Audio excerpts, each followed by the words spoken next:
ప్రియులారా, మన ప్రభు అయిన యేసుక్రీస్తు నామములో మీకు శుభోదయం. ప్రతిదినం ప్రభుతో అనుదిన ఆత్మీయ ఆహారం.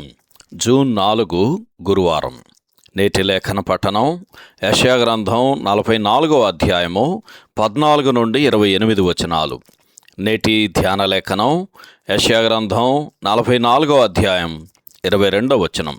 మంచు విడిపోవునట్లుగా నేను నీ అతిక్రమములను, మబ్బు తొలగునట్లుగా నీ పాపములను తుడిచివేసి ఉన్నాను. నేను నిన్ను విమోచించి ఉన్నాను, నా యొద్దకు మళ్ళుకొనుము. వ్యాఖ్యానాంశం: దేవుడే పాపములను తుడిచివేయును. వ్యాఖ్యానాంశం: దేవుడే పాపములను తుడిచివేయును. వ్యాఖ్యానం: లోకము దాని మనస్సాక్షిని శుద్ధి చేసుకోవటానికి మతమును ఏర్పరచుకొని సుఖాన్ని, సంతృప్తిని దానిలో వెదకుచున్నది అని నిర్గమాకాండం 32వ అధ్యాయం 6వ వచనం చదివితే మనకు అర్థమవుతుంది. నేటి లేఖన పట్టణంలో చదువుకున్నట్లుగా మనుష్యుడు ఒకే చెట్టు కర్రతో చలి కాచుకోవటానికి, దానిలోని కొంత కర్రతో రొట్టెను కాల్చుకోవటానికి, దానిలో ఇంకొంత కర్రతో దేవదూతను చేసుకోవటానికి వాడుకొని దాని ఎదుట సాగిలపడి దానికి నమస్కరించినట్లుగా ఈ లోక సంబంధమైన మతము కూడా ఉన్నది. అట్టి ఆరాధన ఎంత అవివేకముతో నిండినదో వివరించుటకు ఈ చిన్న వివరణ సరిపోతుంది. అతడు తనను సృజించిన వానిని ఆరాధించుటకు బదులు తన స్వహస్తములతో తానే రూపించుకొనిన జీవము లేని ప్రతిమ ఎదుట వెర్రివాడై సాగిలపడుచున్నాడు. మనుష్యుని వెర్రి పనులను గూర్చి యెషయా గ్రంథం 44వ అధ్యాయము 9 నుండి 20 వచనాలలో పూర్తిగా వివరించబడింది.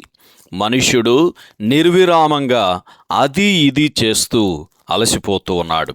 వీటన్నిటి ముగింపు విషాదమే. ఎందుకంటే యెషయా గ్రంథం 44వ అధ్యాయం 20వ వచనంలో రాయబడినట్లు, వాడు బూడిద తినుచున్నాడు, వాడు తన ఆత్మను రక్షించుకొనజాలడు.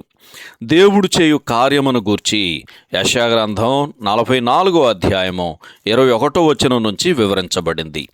మంచు విడిపోవునట్లుగా నేను నీ అతిక్రమములను, మబ్బు తొలగునట్లుగా నీ పాపములను తుడిచివేసి ఉన్నాను. నేను నిన్ను విమోచించి ఉన్నాను అని దేవుడు తన కార్యములను వివరించుచున్నాడు.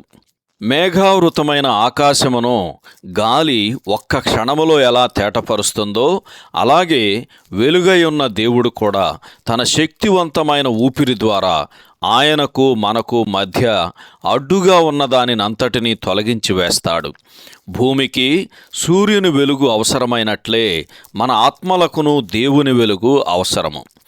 ఆకాశమును విశాలపరచిన ఆయన, భూమిని పరచిన ఆయన, తల్లి గర్భము నుండి నరుని రూపించిన ఆయన తన భూసంబంధమైన ప్రజలను తిరిగి స్థాపించటానికి మరియు ఆయన యందు విశ్వసించు వారి రక్షణ కొరకు అవసరమైన దానిని తప్పక చేయ సమర్థుడు. సహోదరుడు జాన్ కోక్లన్. శుభములతో వందనాలు. ఈ సందేశాలకు సంబంధించి కానీ, బైబిల్కు సంబంధించి కానీ మీకేమైనా ప్రశ్నలు ఉంటే ఈ క్రింది నంబరుకు వాట్సాప్ ద్వారా పంపించండి. మీ ఆత్మీయ క్షేమాభివృద్ధి కోసం అనుభవజ్ఞుల ద్వారా జవాబులు అందించబడతాయి.